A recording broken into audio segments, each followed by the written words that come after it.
ಜಾರಕಿಹೊಳಿ ಒಂದಿಷ್ಟೇನೋ ಹಿಂದಿನ ಇತಿಹಾಸ ಮೇಲೆ ಕಪ್ಪು ಚುಕ್ಕಿಗಳಿದ್ದಾವೆ ಅವ್ರಿಗೆ. ಅದು ಮೀರಿ ಬೆಳೀತಾ ಇದ್ದಾರೆ ಅವರು. ಅದು ಭಾಳ ಗಮನಿಸ್ಬೇಕಾಗಿ ವಾಲ್ಮೀಕಿ ಹೆಸರು ತಕ್ಕಂಗಿದ್ದಾರೆ.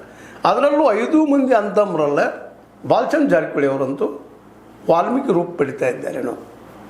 ಇತಿಹಾಸವಿರಲಿ, ಇತಿಹಾಸ ತಪ್ಪೆಲ್ಲ ನನ್ನೂ ಆಗು, ಇನ್ನೊಬ್ರಾಗು, ಮತ್ತೊಬ್ಬರಾಗು, ತಪ್ಪುಗಳನ್ನು ತಿದ್ಕೋಬೇಕಾಗ್ತದೆ. ಅದಕ್ಕೆ ವಾಲ್ಮೀಕಿ ಆಗ್ತಾರೆ, ಅದ್ರ ಆಗೋದಿಲ್ಲ ವಾಲ್ಮೀಕಿ. ಆ ದಿಶೆಯಲ್ಲಿ ಅವ್ರು ಮುಂದುವರಿತಾ ಇದ್ದಾರೆ. ತಮ್ಮ ದುಡ್ಡನ್ನು ಸರಿಯಾಗಿ ಸದ್ಬಳಕೆ ಮಾಡ್ಕೊಳ್ತಾ ಇದ್ದಾರೆ, ಬುದ್ಧಿವಂತರು ಇದ್ದಾರೆ. ಎಲ್ಲಿ ಖರ್ಚು ಮಾಡ್ಬೇಕು ದುಡ್ಡನ್ನು ಅವರು ಈ ರಾಜಕೀಯದಲ್ಲಿ ಭಾಳಷ್ಟು ಪಳಗಿದವರಾಗ್ಯಾರ. ಹೀಗಾಗಿ DCC ಬ್ಯಾಂಕಿನ ಕಬ್ಜಾ ತಗೊಳ್ಳೋಲ್ಲೇ ಭಾಳ ಪ್ರಮುಖ ಪಾತ್ರ ವಹಿಸಿದಂಥವ್ರು ಯಾರಪ್ಪ ಅಂದ್ರೆ ಬಾಲಚಂದ್ರ ಜಾರಕಿಹೊಳಿ ಅವರು, ಜೊತೆಗೆ ಸತೀಶ್ ಅವರು. ರಮೇಶ್ ಜಾರಕಿಹೊಳಿ ಅವ್ರಿಗಂತೂ ಈ ಗೋಕಾಕ್ ಭಾಗದಲ್ಲೇ ಇವತ್ತು ಡಾಕ್ಟರ್ ಮಹಾಂತೇಶ್ ಕಡಾಡಿ ಅವರು ಸ್ಪರ್ಧಿಸ್ಬೋದೇನೋ 2028ರಲ್ಲಿ. ಅವರು ಅತ್ಯಂತ ಪ್ರಬಲವಾಗಿ ವಿರೋಧ ಮಾಡ್ಬೋದೇನೋ ಅಂತ ಜನ ಮಾತಾಡ್ತಾ ಇದ್ದಾರೆ.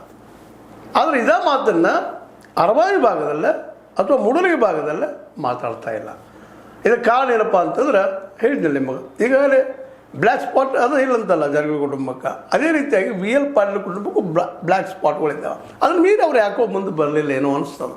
ಇವತ್ತು ವಿವೇಕರಾವ್ ಬಂದಿಲ್ಲ ಅಥವಾ ಇನ್ನೊಬ್ರು ಯಾರೋ ಬಂದರೂ ಗೆಲ್ತಾರ ಅಲ್ಲಿ ಅರವಾಯಿ ಭಾಗದಲ್ಲೇ. ಅಮರ್ ಸಿಂಗ್ ಪಾಟೀಲ್ ಬಂದಿದ್ದರೆ ಗೆಲ್ತಾರ. ಅರವಿಂದ್ ದಳವಾಯಿ ಅವರು ಒಳ್ಳೆಯ ವ್ಯಕ್ತಿತ್ವ ಇದ್ದಂಥವ್ರು.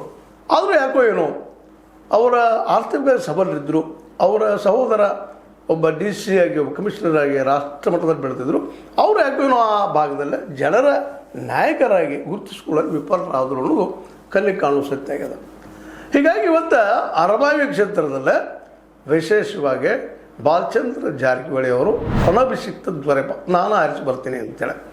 ಯಾಕಂದರೆ ಇವತ್ತು ಎಲ್ಲ ಲಿಂಗಾಯತರಲ್ಲಿ ವಿರೋಧಿಲ್ಲ, ಉಪ್ಪಾರು ವಿರೋಧಿಲ್ಲ, ಹೊರಬರು ವಿರೋಧಿಲ್ಲ. ಅವರೆಲ್ಲರೂ ಮದುವೆಗಳಲ್ಲಿ, ಅವರ ಧಾರ್ಮಿಕ ಕಾರ್ಯಗಳಲ್ಲಿ ಮತ್ತೊಂದರಲ್ಲಿ ಹೋಗಿ ತಮಗೆ ಎಷ್ಟು ನಿಗ್ತದನೋ how much it is possible ಶಿಕ್ಷಣ ಕ್ಷೇತ್ರದಲ್ಲಿ ಆಗಿರ್ಬೋದು ಮತ್ತೊಂದು ಖರ್ಚು ಮಾಡ್ತಾ ಇರ್ತಾರೆ.